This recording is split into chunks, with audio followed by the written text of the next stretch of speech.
So 2021, this was a pivotal year that introduced me into the absolute roller coaster that is known as the bull run. Now, as I remember, I have discussed this a few times, but I knew absolutely nothing about anything to do with cryptocurrency. But yet I was spending a lot of time investing my money into these different projects. And I feel like it's okay to admit that I didn't really know what I was doing, because everybody starts somewhere, everybody's always a beginner in something. And maybe this can reach some people who are maybe in the same position as I was back in 2020 and are looking to be able to learn some more about it. Now, had I have known these 5 different things before I started investing in crypto, I probably could have saved myself a lot of time and a lot of money as well. So let's dive into these 5 nice little shortcuts to help you prepare for your first bull run. So first up, and probably one of the trickiest, especially if you are new into the market and not very used to volatility, etc. It can be very intimidating, but this is why we need to learn to control our fears.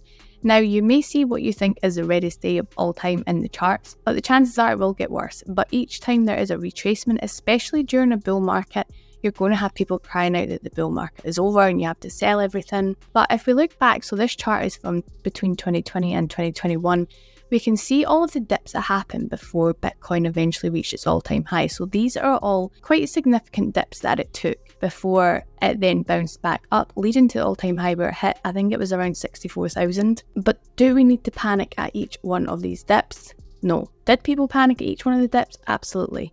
I remember being on Twitter at the time, and I remember seeing everybody saying that the bull market was over and we need to sell everything. But there's times where we just need to try and manage our fear. So it pretty much comes down to actually just controlling your emotion as much as possible, even if everybody on the internet appears to be losing their minds on it.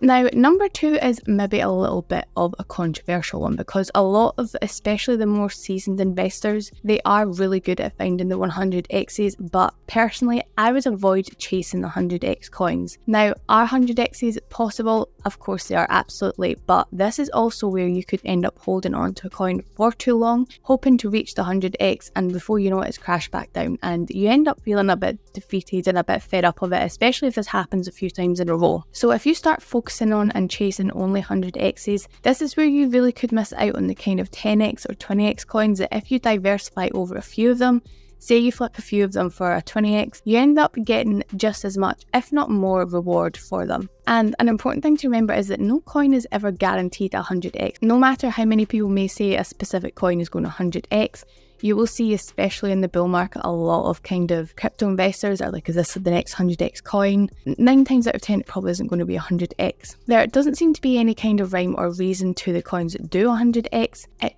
really just is a case of you are super early into a coin and it just happens to absolutely blow up. So we don't want to be spending hours of our time looking into and trying to find a 100x. Now, number 3 is something that makes me cringe a little bit when I look back on it, because I remember it so well. But there's this whole diamond hands scenario that ends up coming out in the bull run. And if you don't know what diamond hands is, it's pretty much used as to describe people who hold on to their investments despite the market fluctuations or downturns in it. So in the previous bull run, it was an absolutely huge saying in the Celsius community, and I think there was even mugs and jumpers and things like that being made of it with the saying on it. And now that I am slightly more educated on the subject, diamond hands and the whole kind of cult behind it, it's just a little bit ridiculous, to be honest. It's kind of like a group of people who will have you feeling stupid for taking out any profits, when in reality, holding on to your cryptocurrency for that long that the bear market then hits and you're losing your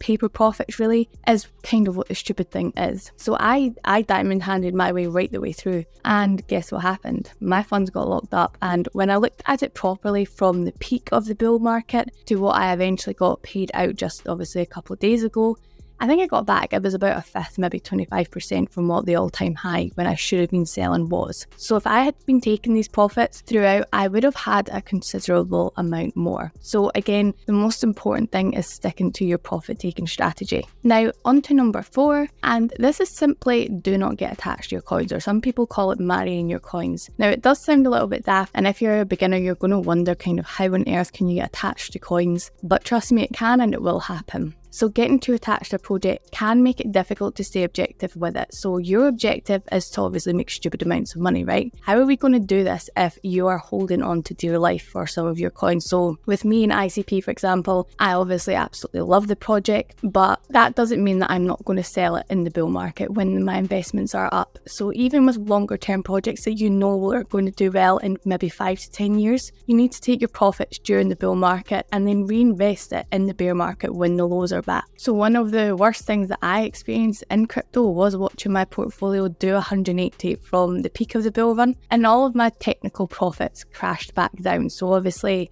a situation was a little bit different, so my funds got locked up in Celsius. But if I had been taking out my profits or had a profit taking strategy, I could have had most of that money out. But I got to watch the portfolio go from its peak, because obviously you could still view it. So I watched it go from its peak back down to like a tiny amount. Can't remember what it was exactly at the lows, but yeah, it was a very bizarre thing to watch. And this is something that is completely avoidable if, again, you stick to your profit taking strategy. And I know I can hear myself repeating myself as well, but it is really, really important. The most important thing that you can do when you're investing in cryptocurrency is to take your profits. So I'm going to keep on saying it. And last but not least, is quite similar to number one, and this is managing your expectations. Now, this can be relatable in quite a few different ways, but I do know one thing that I was terrible for, but I've hopefully learned to control this time around, is that you cannot expect to get the same level of returns by investing, say, $1,000 and compare this to somebody's $10,000 investment. So this is what I struggled with the most in the previous run, and I would see like my little green-eyed monster coming out. But outcomes are dependent on the investments. And another expectation to manage is obviously the returns that you can expect to see and the timeframes that you can expect to see them in. Now, maybe it was just me, but I remember I bought Solana on a dip and I expected this to jump back up to its all-time high within like 48 hours, maybe a week. And when it didn't do this, remember just kind of sitting there and being like, well, now what? This was pointless.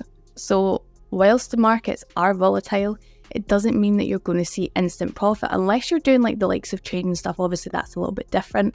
But we're talking about kind of DCA strategies here. You can expect to start seeing profits in the coming months, definitely. But to expect to see them in maybe like a few hours or a few days isn't entirely realistic, and it can end up hindering your progress if you're constantly just looking for the kind of the instant profit. So these are pretty much the main things that I would be telling myself if I was new to investing in the markets again. I would say that these are the main things that really hindered my progress with investing, and if we can eliminate these, then we can start to enjoy profits without having to tread a lot of the murky waters that comes with this journey. So that is all I have for today, but hopefully it can be useful to a few people out there. And is there any advice that you would give to yourself if you were brand new to investing again? Let me know in the comments below, and I will see you next time.